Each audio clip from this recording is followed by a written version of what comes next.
This is Wendy Merrill, lifestyle host for Las Vegas, Nevada. Thank you for taking the time to watch this video. Today we're going to profile Lisa Gay, a celebrated and talented vocalist and producer with a fascinating career spanning decades. Currently, she's the creative director of the Playhouse series at Alexis Park. This series showcases world-class musical talent across a variety of performances, but we'll come back to that. Lisa, yes. Thank you for being here today. I'm elated to be here today, that you are here in the homestead here at Pegasus showroom. Excellent. Let's start with your childhood. You grew up in the storied Crenshaw district of Los Angeles. Tell me about that. Crenshaw district was absolutely fabulous. It was its own community of so many different genres and so many different levels of folks. And it was kind of like broken down in different areas where sometimes you had the Angeles Vista area and the Baldwin Hills and View Park and all the rest of that, which I'll kick back to that in a minute. And we lived on the flatlands. My parents figured probably that we would go on vacation, and if they didn't move up into the hills, then they could take us on vacation with them. Nice. So they chose to live on the flatlands. And it's so ironic because as my brother and I were growing up, the Crenshaw district, of course, is the annex from Central Avenue. Central Avenue was the place where most of the folks in Louisiana and Chicago and various other southern states came once the migration happened after the World War II was over. And so at that time, though, Central Avenue, where all the stars were would come down, you know, from Hollywood and whatnot. And then a lot of all your Black artists, whether it be Nat King Cole, right, or Ella Fitzgerald, Billie Holiday, Sarah Vaughan, and all of this thing, Central Avenue was the spot because that was the only place they could stay and Club Dumbo. Right. But you had the Club Alabama and all the rest of these other fantastic clubs and a livelihood of a hosting, I should say, educational spot, because everyone who started coming out of there, because the post office was the only place a lot of the Black naval and veterans like my dad could go to, because we already had people who were there who were supervisors and whatnot. So a lot of people went there. But of course, after the migration that happened, then other people started being the lawyers and the doctors and the this and the that and all the rest of that, beside, of course, the entertainment itself. And so for us growing up there, we had everything that we could possibly ask. You know, when we attended Coliseum Street School was one of the top academic schools. And we were more or less, because the Crenshaw district was pretty much, at the beginning, it was Japanese, right, and then Jewish, and then the migration happened, and then all that merged together. Right. So it made it such a hip community because so many things would be going on. The festivals, we had all the sports, we had all of the parades. We had parades that would happen all the time. And then when holidays came around, all the different holidays. We had all the different holidays, and everything that came up reflected that. Christmas, you know, going out there, Halloween, you know, trick-or-treating and all the rest of that. And of course, academics was the first and foremost thing to be there. But you also had a very musical childhood. Had a musical childhood because it was presented in the schools on a regular basis. So I learned in third grade the cello. I played cello for 4 years, and guitar in the fourth grade, and then ukulele in the sixth grade. And we had the choirs, and then we had all the shows, the Christmas shows and everything else. I mean, it was truly a magical place to be. Then I was able to be lucky enough to be one of 45 students who were able to attend out of district. I lived right down the street from Dorsey High School. But because times had changed, and then we started having the gang influence and all the rest of the drugs and all that coming in, you see, then my brother and my play brother, who graduated from Dorsey, told my parents, don't send her there. So myself and a couple of my girlfriends would be in there, and we'd be studying. We passed the test, and then we were split into different schools: Beverly High, Uni High, Pally High, Hamilton High, where we went. And Hamilton was a whole nother, great experience because now we're in the whole Jewish neighborhood. But at that time, we were so fixed on wanting to get jobs because now we're almost 16, so we want cars because we're out in the parties and everything else. We're still studying, and we're focusing on where we're going to go to college. Right. So where'd you go to college? Pitzer College. That's part of the Claremont colleges. And I went there for a year because I joined the choir, which was a 100-person choir. It had all the Claremont scripts, just all the 5 schools. We had the 5 schools. And the weekend before I made this big decision, a girlfriend of mine invited me to come down to what was called the Los Angeles Circuit Clubs. Okay. Or if you say the Chitlin Circuit Club, they like to say. And of course, that had been an extension coming from, again, Central Avenue with all, coming out with Count Basie and all the big bands and Cab Calloway. And speaking of Cab Calloway, when young Beverly Hills was growing up, he actually had a club that he performed so that people from Beverly Hills could come to so they didn't have to go to the East Side. Nice. And we talk about it to this day, how the clubs were such a major influence because they were union at that time. Oh. And so my husband, my late husband, Tony Drake, guitarist Tony Drake, was a part of that whole union piece because he was 11 years older than I, you see. Right. And eventually, of course, all the rest of that started changing as well. And a lot of the record companies would come down to the clubs and actually come and sign contracts with them and then, take them in and then they're recording and touring and doing all the rest of that. And then eventually, it was probably coming out of 1976, 7, and then going to about 77, that's when the clubs started closing and doing this and doing that. Few of them stayed open, but a lot of them, which were some of the originals like Maverick's Flat, right, and the Parisian Room, and so many others, and those that came later, like the Total Experience, were the ones that you could actually come and see. And in fact, the artists used to come down and just do gigs anyway, like B.B. King and Bobby Blue Bland and all the rest of that. And then Red Fox and his whole crew, when he had the television show, he'd be hosting and doing all sorts of things. And we would see celebrities in and out and in and out, but that's how it always had been, in Los Angeles. It's quite an era. Okay, so let's segue from that and go on to your professional career. When did you start performing professionally? Well, talk to us about that. Well, in the same way of talking about the club piece and everything else, then when I went home to my parents and I said, you know what? I want to go work clubs. So my daddy got up to fix a drink. My mother kind of sat back. My brother said, well, I guess this isn't my conversation anymore, right? And because they knew about all that, because they used to go to clubs over in, Central Avenue. And it was just so funny. But my parents were the type of parents that allowed you to live and to seek out whatever it was you were to seek out. My dad's only thing was, please go to Santa Monica City or someplace and at least take a couple of classes, because they had just finished paying like a $5,000 tri-semester bill. Ouch. That they weren't going to get back, right, and so forth and so on. Right. So from that point on, I had we formed a group called Cool Ice. And there was a lady who was best friends with Red Fox, and her name was Cardella DeMilo.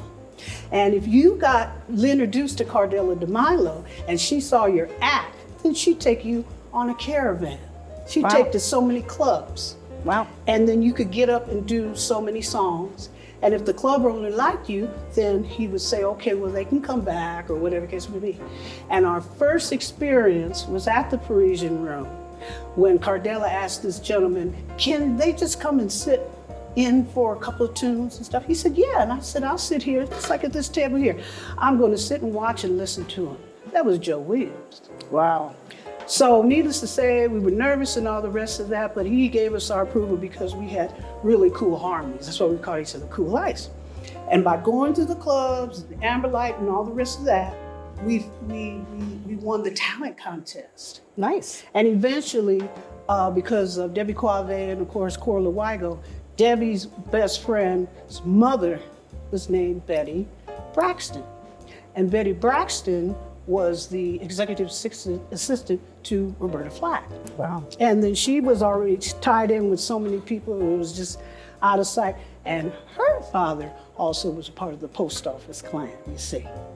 And the reason why I say bring Betty and all the rest of that into it, because at that time, then I was introduced like we were to Richard T. Legendary keyboardist Richard T. They have patches on YouTube that are Richard T patches for folks to learn the Fender Rhodes. Wow. You know, so everything from Quincy to so many artists, Retha, all of them, and even the show that we're coming up in this, we're going to be doing on May 29th, entitled The Roberta Flack and then Donny Hathaway. He was also the musical director for them. Wow. When they first, came out and did together on the different duets and all the rest of it. The whole New York clan, so to speak. And at that point, we were going in and out of A&M Records, you see. Right. So we were doing sessions at A&M, and then, then there was this whole thing about, well, let's just send them to Vegas and open for people. Well, one of my girlfriends just didn't want to do that. She wanted to go on her own. So that just broke the party up. But Richie was always the faithful one, and he would say, well, don't worry about it, because of the fact you now can do some things here, blah, blah, blah, blah, blah. So from that experience, then at A&M, see, they go up and down, I'm sure there's some of the other studios as well, but they stick their heads in and say, anybody want to do a hand clap session? What's a hand clap session? Hand clap. Or you literally go into the studio and clap your hands. You literally go and do it. And in this case, the Chuck Rating Coalition, which was Chuck's project, he was getting ready to do something, so he needed some hand clapping. So somebody stuck their head and said, you got your union stuff all together there? Come on, we're gonna go down to see. And we're gonna do this session. From that point on, there were tours, of course, as usual, going in and out and in and out. But some of the ladies who recorded on Letta Mbulu's album. Letta was during the Roots time. She recorded with Herb Alford. Herb Alford was she recorded with Quincy, but Herb Alford was her producer. And then I was asked to come and audition for that. Then I got it. So then I went on the road with Letta. And we were the opening act for Minnie Riperton. Wow. And that was in her last 2 years before she passed away. Interesting thing about it, during that experience though, and still, doing things and kind of sticking back with some of the club stuff and helping with some of those things. That's when my girlfriend, Gail Diedrich, her last musical job, her gig, so to speak, was with Natalie Cole for 15 years as the musical director. Wonderful. And she won a Grammy with her with. Well, Gail also was a part of the club scene and, got pulled out. And she was the musical director for the Fifth Dimension. Later on, when Marilyn McCoy and Billy Davis Jr. decided to go different ways musically, everybody thought they were divorced. No way, these guys got tons of years with them. But anyway, musically, that they decided to go a separate way. That's when the decision was made, well, who's gonna go with whom and everything else. And then my soon-to-be husband, Tony, was in he was going to go with Billy because he was with us the last year when we all toured together. Okay, so let me interrupt you. Yeah. You were married to superstar guitarist Tony Drake, who unfortunately passed away in 2015. Yes. Talk to me about you met him when you were touring together, right? I met him at my attorney's house who used to throw potluck parties on Sundays. Oh, nice. Because most people were flying in and out. So they come up to her house up in the Doheny Estates and we played dominoes and bid whisk and all that. That's how I met Tony. I had been knowing Tony like 30 years before I married him. Oh, I didn't realize that. But you did tour together. And you were both at A&M Records together. We toured with Marilyn Bill the last year. And after all that thing, had been in and out with so many different people, but his last artist he's worked with was Lou Rawls to his passing. Right. And once Lou passed, then we made the decision that, you know what, we need to build our own. So we developed our own 9-piece, fantastic, beautiful band that included some of the top musicians in the business. And whoever was coming in and out, they say, okay, I'm available, and they come in, we do a rehearsal, and then we do the gig. There used to be a place in Hollywood called the Knitting Factory. And now I think it's the Hollywood Museum or something like that. So we would do the Knitting Factory and convention and all sorts of different private events. And then that crazy thing happened after Lou passed, that 2007 action where the whole world just, like it did with the pandemic, just went. And so we said, well, my girlfriend called me. She said, you know what? I just moved out to Rialto and it's fantastic. She said, why don't you all come and stay here, and then you can make the shot back and forth to Vegas, and without any presence. So we did. We got a home. We were there for like a year, and then we made the decision. Yeah, we're going to go make this move to Vegas. So when did you move to Vegas? 2010.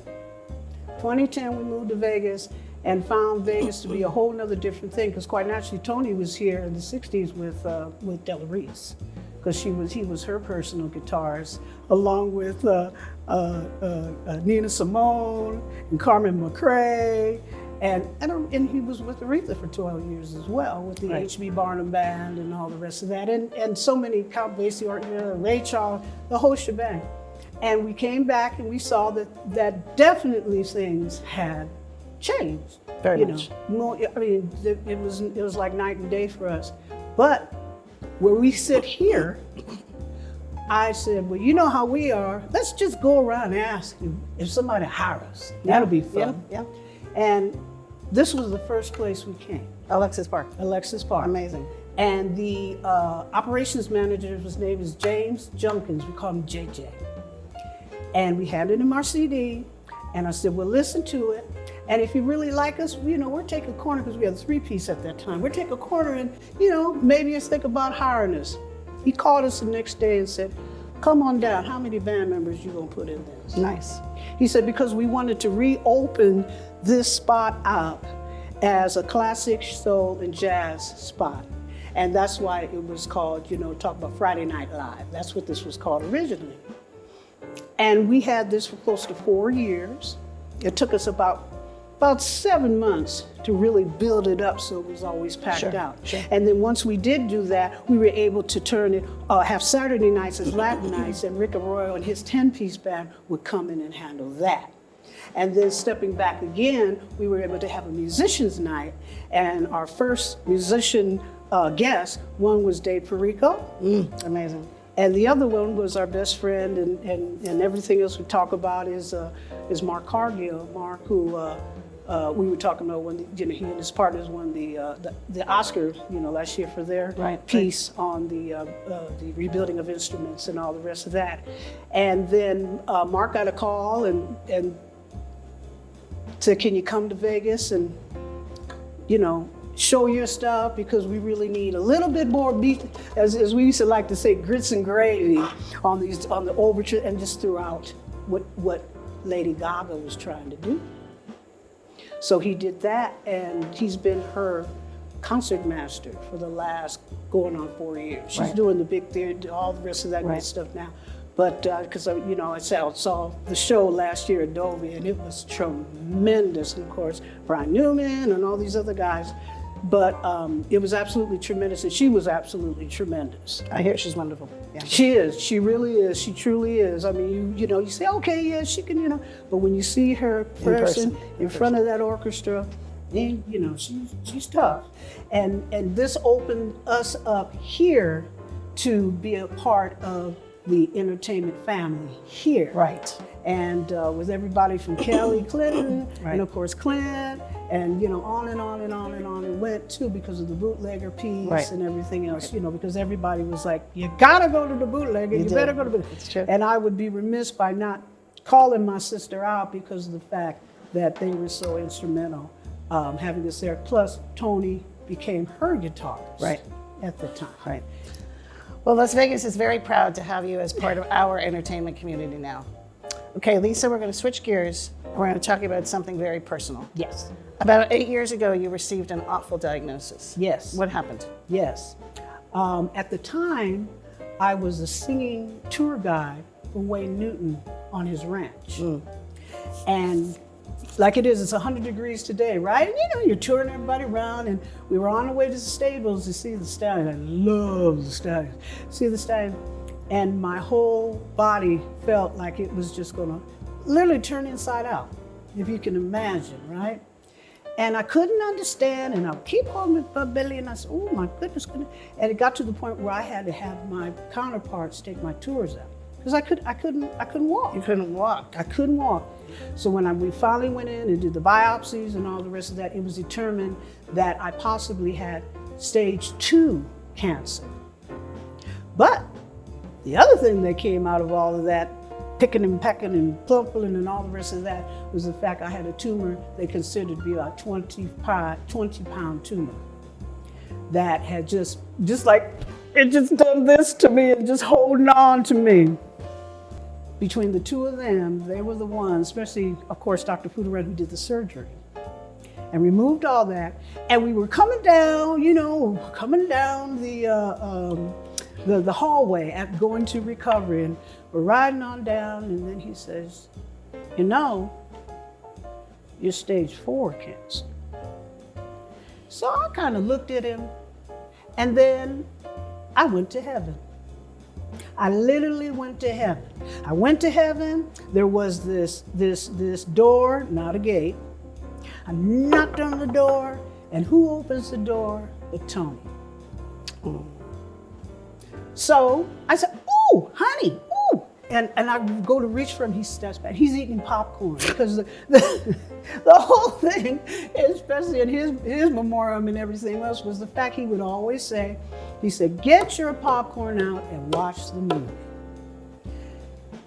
I said, but honey, I'm here, I'm okay, But we still had one of our 4 dogs that we brought here with us, all Rhodesian Ridgebacks and whatnot, JoJo. He said, well, where's JoJo? I said, I don't know how to get JoJo here, but if you just give me a minute, I'll figure it out. All this while we're going down the hallway. Amazing.